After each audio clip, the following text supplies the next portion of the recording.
Hello, Seiiti Arata. Let's talk about how you have made resolutions several times, but you have never seen your objectives work as you planned.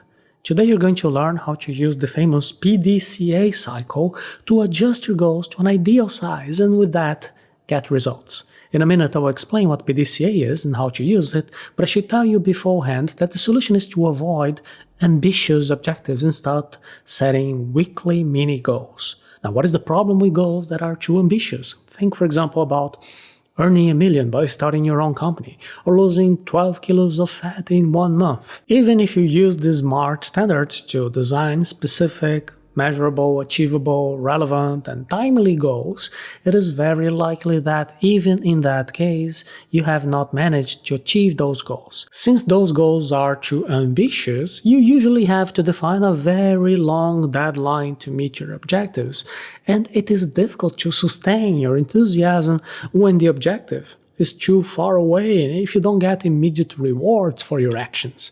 And all of that can be solved if you leave aside those huge objectives and start focusing on setting weekly mini goals. Weekly mini goals are easier to reach, they're more stimulating, and they give you immediate feedback. A small weekly goal is nothing but a SMART goal with the last element of the T of timely, making reference to the time limit being always 1 week. You are going to look at the objectives you have already set and you're going to see which of those objectives can be reached within a week. This has many advantages. It forces you to create a more practical plan, reduce your expectations, and act quickly. You also receive more immediate feedback. You keep your enthusiasm and it lets you adjust to the things that are not really working. I'll give an example to make myself clear. Imagine that you currently have a SMART goal set, which is lose 12 kilos by the next 3 weeks using the paleo diet and doing calisthenics 3 times a week. That is a relatively ambitious goal. You need to focus on following that diet and doing exercises during 90 days and try to lose all that weight that you defined. It may happen that in the beginning you may lose more weight. It may happen that you don't lose weight on the scale because your fat decreased, but at the same time you gained some muscle mass. It may happen that you have a wrist injury that prevents you from doing calisthenics. So let's transform this ambitious goal to a weekly mini goal. Of course, it is impossible to lose 12 kilos in just a week, right? So the first step to create your weekly mini goal is to also reduce the expectations and adapt yourself to reality. How much weight is it possible to lose in 1 week? Well, that is a kind of a difficult number to define, but as we will see, it doesn't really matter. You must focus on your progress, not on perfection. Let's say that you set the goal of losing only 1 kilo. In that case, your weekly mini goal of the SMART criteria should be to lose 1 kilo in the next 7 days using the paleo diet and doing calisthenics on Mondays, Wednesdays, and Fridays before going to work. Use the PDCA cycle to get the most of your weekly goals and see how your goals get closer every week. PDCA is a technique of ongoing improvement. That means plan, do, check, act. That is why PDCA is perfect when used together with the weekly mini goals. Let's continue with our example. Now, you have defined that your weekly mini goal will be to lose 1 kilo in the next 7 days using the paleo diet and doing calisthenics on Mondays, Wednesdays, and Fridays before going to work. That has been the beginning of the stage P of the PDCA. You started planning. But your plan needs to be more detailed. What meals are you going to eat during the next week so you can follow your diet? What ingredients, what food do you need to buy and have at home? If you have unexpected occasions that will force you to have lunch or dinner at restaurants during that week, what will you order to follow that diet? What exercise routines will you do on Monday, Wednesday, and Friday? Where will you practice these activities, these exercises? All your planning, as well as the rest of the PDCA stages, must be made in written form in a planner or any other organizing or execution tool. The plan can't just remain in your head. If you fail to plan, you're planning to fail. Here we can see very clearly one of the advantages of setting very small weekly goals. It is much easier to plan in a concrete way when the time frame is as short as 1 week. You can plan your meals and exercises for the next 7 days quite easily. You already have an idea of the commitments you will have next week. You know your body's condition, if you have any injury or if you have any birthday party coming up next week. And if your goal was due in 3 months' time or in 6 months' time or in a year, it would be very difficult to be sure about all of that. The second stage in the PDCA is the D, in do, which means taking action.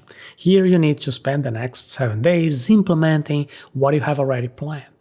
You need to eat the meals that you wrote as you planned and also do the exercises that you planned to do. When that week goes by, you will enter the third stage of the PDCA, C as in check. In this stage, you will compare your plan with reality. For example, you had planned to do calisthenics on Monday, Wednesday, and Friday before going to work. So, did you really do it?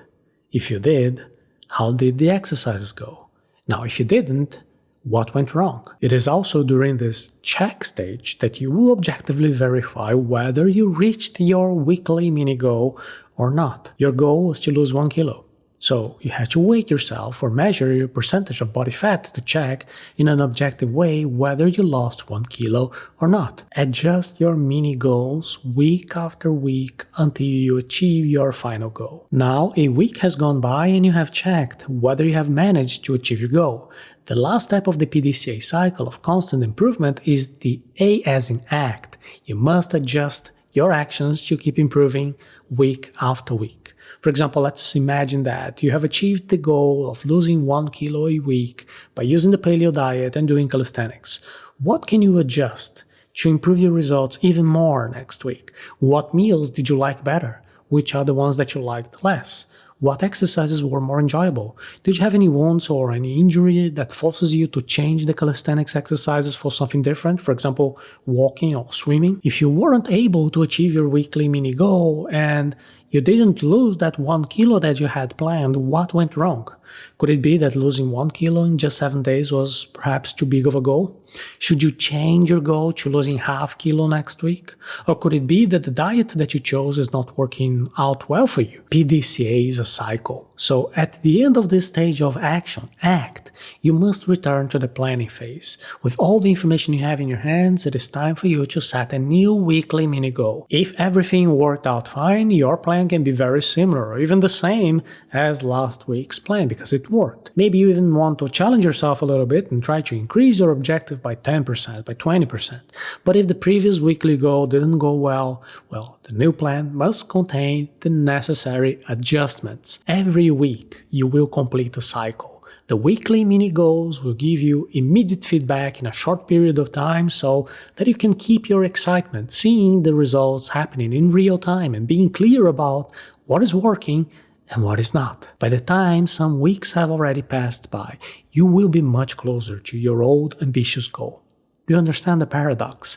By reducing the goal size, you'll be able to gather small, real results every week, and those accumulated results will become a big goal in the end. Goals cannot be confused with dreams. Be specific and practical so that your weekly mini goals work out well. You must have realized that the weekly mini goals require much more concrete planning than the long-term, big, ambitious goals. Very often, when we set ambitious goals in the long term, what we're actually doing is expressing some sort of a dream. When you say that you want to save $1 million in your account in 5 years by opening your own successful company, you may even deceive yourself and think that you are actually creating a smart goal, but actually you're just dreaming way too high. Then there is nothing wrong with dreams. You just need to be clear about what is what, and not be mistaken by abstract dreams for supposedly specific goals that never actually become true. It is alright to dream of becoming a millionaire if that is important to you. But for that dream to become true, you need to take action. Think about dreams and ambitious goals as kind of a guide that tells you where you want to go. And think of the weekly mini goals as the thing that defines the actions that you're going to take today, tomorrow, over the next 7 days, to be able to get a bit closer to those dreams. In order for the weekly mini goals to work out fine, you need to be very practical. What is the measurable goal at the end of the week? What are the necessary actions? What days? And at what time will you perform those actions? Are they already marked on your calendar? Did you book the time? Have you managed your time well to do all those things that you planned? Being practical also means checking everything that worked and that didn't work. It is learning to say no to other commitments. It is reducing your objectives to an amount that you can handle. It is making the commitment to follow up with what was planned. And of course, this is much more work than simply dreaming of saving $1 million in your account by opening your own successful business. And that is why a lot of people still prefer drawing ambitious goals that never get fulfilled. So if your objective is to really obtain those goals in practice, in real life, in a concrete way, you cannot be afraid of hard work. You must leave dreams in the field of dreams and get down to work to meet your goals. And do that week after week, hitting or missing, but always improving a little bit every 7 days. The weekly mini goals work because they are more concrete, they're more reachable, and they give you immediate feedback, which will help you to adjust your actions according to your needs. The main difference with ambitious goals is the time factor. With small goals, you have just 7 days to achieve your objectives, and this is why you must plan and take action managing your time in the best possible way. If you want to learn how to manage your time better and reach your objectives, I invite you now to watch a special class from the Productivity Ninja course about time management. And you can watch that class right now by accessing arata.se/time management.